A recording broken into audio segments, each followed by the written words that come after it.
This is PITV News for the Private Investigator. I'm Ron Rugen on the PITV network.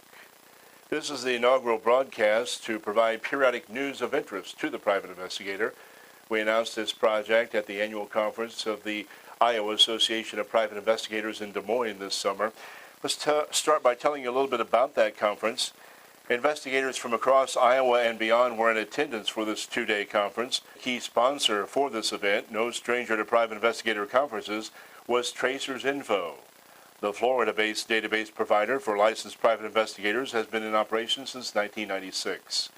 Speakers at the conference covered such topics as marketing their business, surveillance techniques, forensic photography, and videography. Speaking of conferences, Florida private investigators meet the last weekend of September in Orlando for the 2013 Annual Litigation and Investigative Conference hosted by the Florida Association of Private Investigators, or FAPI. Topics: surveillance, investigating DUI cases, compliant background checks, fact and fiction of sexual predators, and information on debugging. More information at www.myfapi.org. PITV will be in attendance.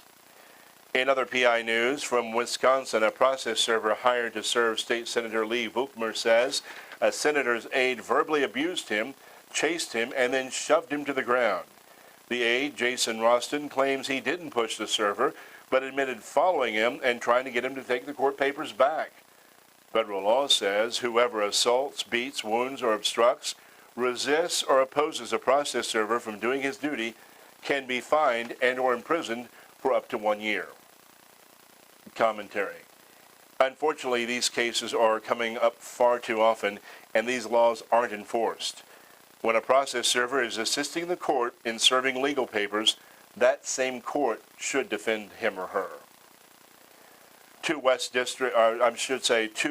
Michigan teenagers have been found in Chicago when Michigan private investigator Mike Cook received a phone call from a tipster.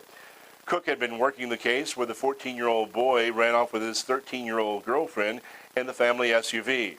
Police then picked up the teenagers, and Cook gave the family the good news. The teens could face charges. Jury selection got underway September 7th for a Rockville, Connecticut case involving a private investigator accused of bribing a witness to change their testimony against two men whose murder convictions were overturned, then reinstated. 69-year-old Gerald O'Donnell was arrested for allegedly giving a woman money, a TV, and a stereo in exchange for her testimony against the pair convicted of a 1993 murder.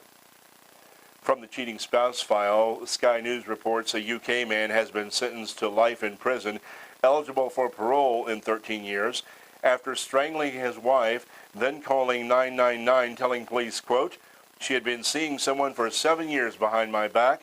We were arguing about this bloke. I strangled her."